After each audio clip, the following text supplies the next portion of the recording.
आपको क्या लगता है कि considering the current you know economic, जैसे हमारी शो के पहले भी बात हो रही थी कि we are talking about the advent of new financial institutions in one form और द अदर, सो इसके चक्कर आपको ऐसा लगता है कि what do you think they pose a problem, or they are like in general like a positive sentiment attached to the banking industry?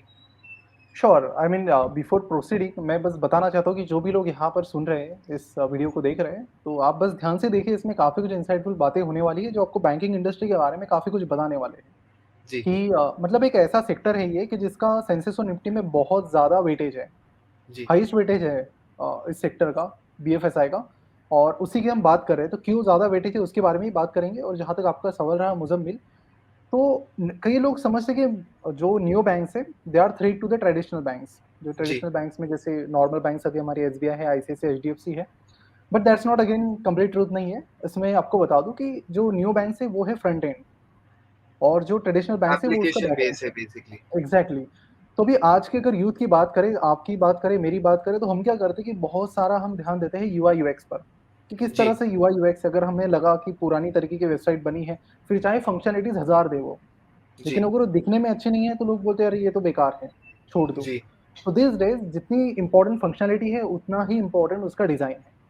और ये जो फिनटेक स्टार्टअप्स है, इनका एक्सपर्टीज इसी में है कि इनकी फंक्शनलिटी तो है ही अच्छी, बट ये डिजाइन में बहुत ज्यादा आगे है। चाहे आप ओके यूआईएक्स देखो, नए जो स्टार्टअप्स हैं उनका, so they are coming up with fabulous designs. तो उसी तरह से जो न्यू बैंक्स है इंडिया में, जो भी जो 3-4 टॉप पर चल रही है, उनका अगर आप यूजर एक्सपीरियंस और यूआई देखोगे तो बहुत ही कूल है। जी प्लस यहाँ पर आपका अकाउंट खुलता है ऑनलाइन 2 मिनट में। आपको कहीं बैंक के ब्रांच में, जिन लोगों को न्यू बैंक्स ये कंसेप्ट ही नहीं पता, उनको थोड़ा डिफाइन करके देता हूँ। जी new banks are the banks जिनके पास खुद का लाइसेंस नहीं होता है। ये जो ट्रेडिशनल बैंक्स है उनके लाइसेंस पर काम करते हैं। जैसे कुछ बैंक्स ने फेडरल बैंक के साथ टाई अप किया है, कुछ ने आईसीसीआई के साथ काम किया है, तो कुछ बैंक्स ने कुछ और ट्रेडिशनल बैंक के साथ टाई अप किया है।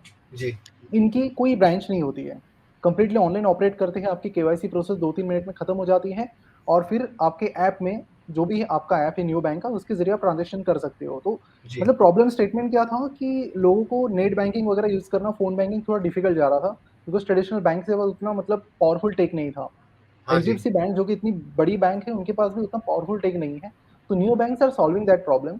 बट देखो, अगर आप देखो इस इंडस्ट्री की और एक खासियत बात यह है, बहुत इंपॉर्टेंट बात है, कि इसमें कंपटीशन लिमिटेड ही रहेगी।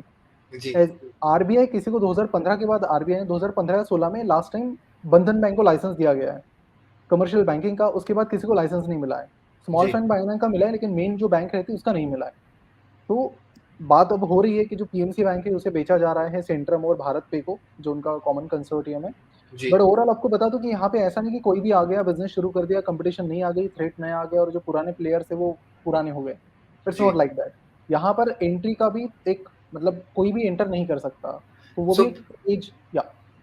सो बेसिकली आप कह रहे हो कि जो नए न्यू बैंक्स आएंगे वो एक्चुअली ओल्ड बैंक्स को बड़ा करने में हेल्प करेंगे। Basically there customer acquisition funnel, एक तरीके से वो कस्टमर एक्वायर करने, जो लोग जनरली बिल्कुल। उनका बैंक अकाउंट नहीं खोलते, उनको एक दूसरा जरिया दे दे रहे हैं कि आप हमारे थ्रू ऑपरेट करें और अच्छे बटन दबा दें, अच्छा यूजर इंटरफेस देख लें आप, और सो दैट आपको समझ आए जो नहीं यूज कर सकता। सो आपका पर्सपेक्टिव ऑन दिस, जितना मैं समझ श्योर। रहा हूँ, maybe you can correct me, is that these new banks are positive to the fact, to the entire banking industry that is out there, so that वो inclusion की जो हम बात कर रहे थे of getting yes new yes yes. People, ये एक नया जरिया निकल के आ जाता है। क्योंकि पहले तो आप देखोगे ना कि पहले के टाइम में एक लिमिटेशंस थी कि बैंक की कोई ब्रांच आएगी तभी अकाउंट खुलेंगे।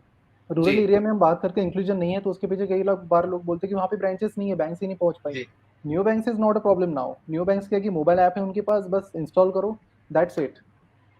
तो आपको भी और मतलब और जाने की इंटरनेट सब जगह पहुंच चुका है आज के तारीख पहुंच में। चुका है। तो राइट राइट। और रिसेंट तो बजट में कुछ 1700-1800 करोड़ का एक स्पेशल फंड भी रखा गया है कि जो 5G और जो क्या कहते हैं इंटरनेट कनेक्टिविटी है, उनकी लाइंस रूरल एरियाज तक भी पहुंच पाए। So all R G positive science.